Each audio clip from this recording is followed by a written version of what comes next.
the whole fighting my boy Ross and his guys in Canada, that's unacceptable. It's unacceptable. Unacceptable. That don't happen. That don't supposed to happen. And what's more unacceptable is when Mr. Drake liked the post. That also is unacceptable. I expect more out of Mr. Drake. When there's violence,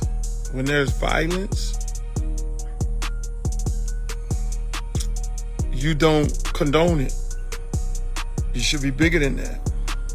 Mr. Drake, you should be bigger than that. When there's violence, you don't condone that. You don't like no posters and all that, because here's what happens. There's always a backlash of it all. Here's what happens when now you've inserted yourself. Even if you were not involved, half of the country think you set the man up. They book a show in Canada and you send your goons out there to agitate and start a fight with Ross. And y'all do what you do on the TV. Half the country think that. When you, Mr. Drake, like the post, you just inserted yourself into violence toward Mr. Ross and his crew. Now, let me just say this. As a broker of peace for Tupac and Biggie, I seen how this shit end, man. I mean, these other young guys, we're going to have a conversation with a lot of these other young guys who dying, these senseless deaths and these songs and all that. Y'all brothers are talented. Y'all got to understand, y'all talented. Y'all don't need that. Y'all talented as fuck. Y'all getting people to buy the records. People are buying your records because they like the music. They like what you're saying in the records.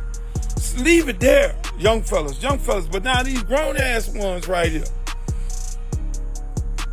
Mr. Drake and Mr. Ross.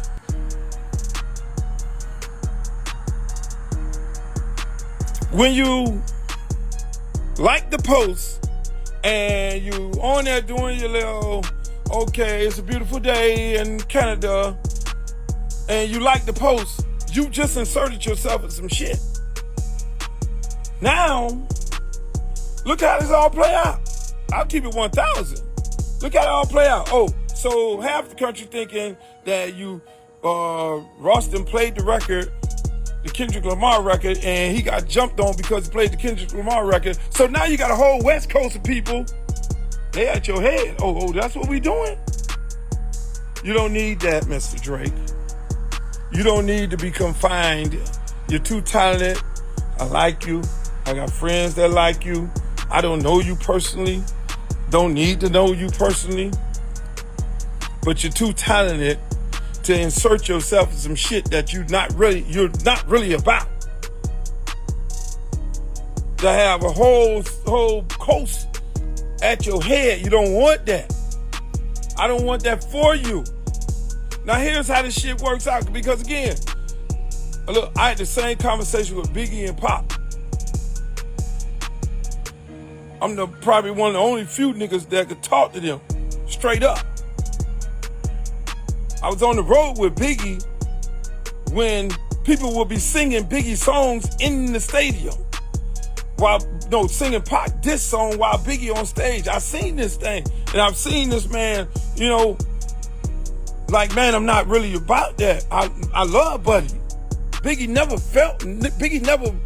jumped into the shit. Biggie never said anything. He was like, look, man, I'm leaving that shit alone, man. I ain't really on that. I talked to Biggie. I talked to Pop. I went to Suge nightclub as soon as Pop got out of jail and had a conversation with him on this shit here. Hey, Pop, look here, man.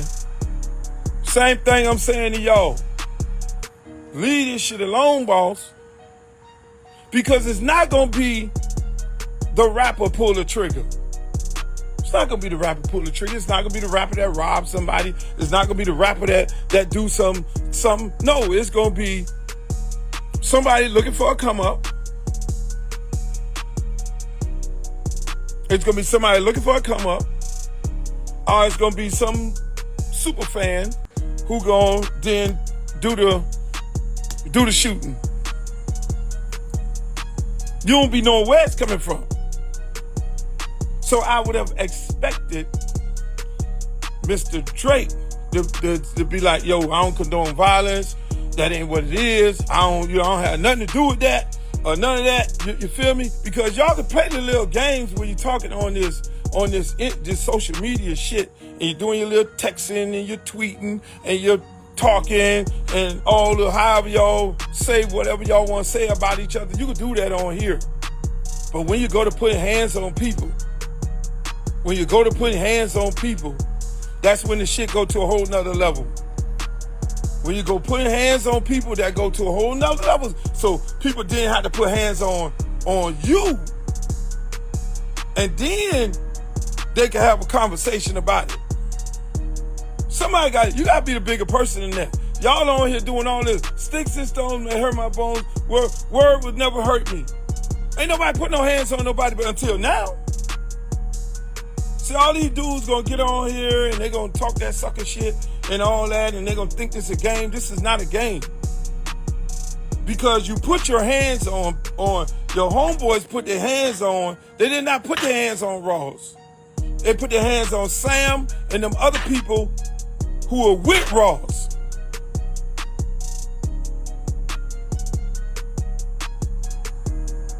The rapper never gets hands put on them.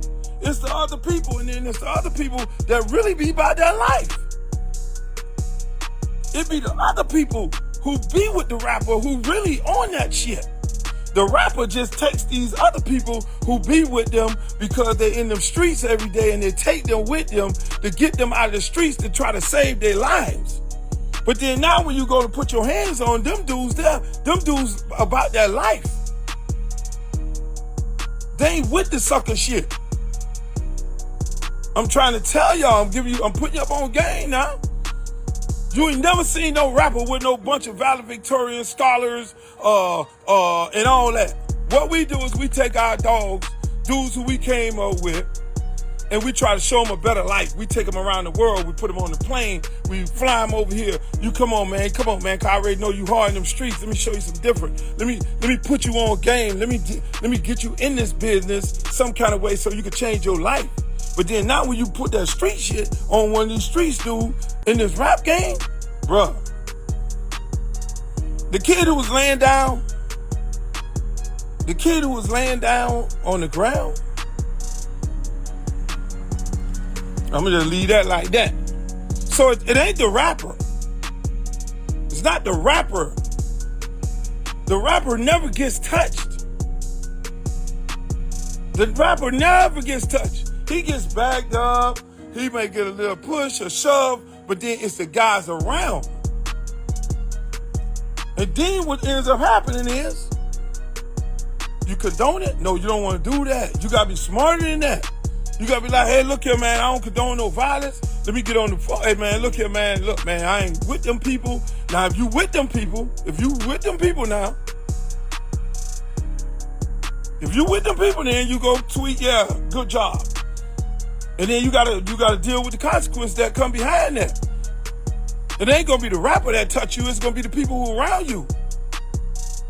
And for all you other guys who think this is a joke, everybody else who think it's a joke, it's not a joke, boss.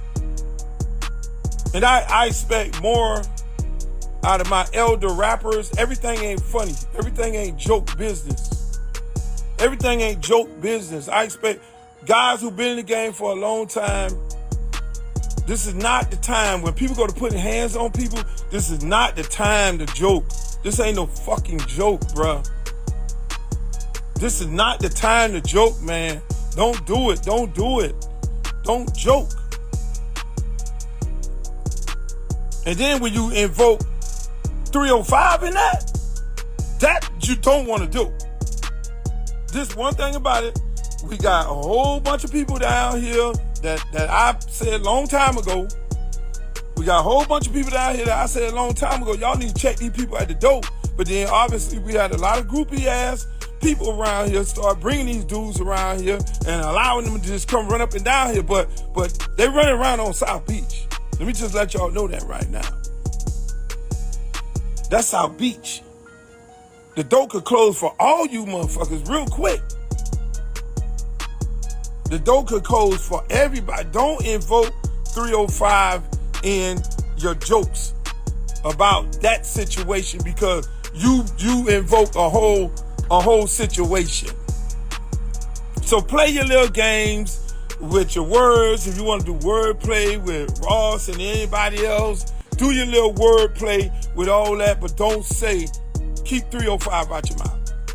I'm just telling you right now, because this shit is, everybody has a part of their city where people really bleed this shit. Everybody has a part of their city. I don't care whether you're from Raleigh, North Carolina, you could be from Fayetteville, you could be from Brooklyn, you could be from the Bronx, you could be from Inglewood, you got people everywhere that bleed this shit. They ain't really with the Hollywoodness, I'm telling you right now. There's a lot of people ain't don't play like that. So when you're doing your little games with your rappers and you're running off at the mile and you joking them and all that, don't joke my city. I'm telling you that right now. Just don't joke the city, boss. Don't joke the city. We ain't no jokes. That shit you see, we are not South Beach. What you see over there on South Beach, that's them over there. People down here bleed this shit. Don't joke the city. So I'm just gonna leave that like that. But for the most part, people, as an elder statesman that has seen two of my good friends, Biggie and Pac, die senselessly, and it wasn't by them pulling the trigger on them, each other, it was the people that surround them. I would hope that you two gentlemen get your shit together. Mr. Drake and Mr. Ross, because I don't want this to end like that. It shouldn't end like that. I'm going to be the elder statesman of it all. You don't want that.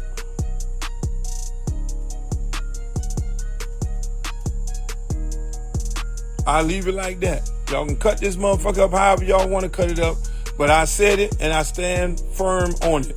Y'all have a nice night.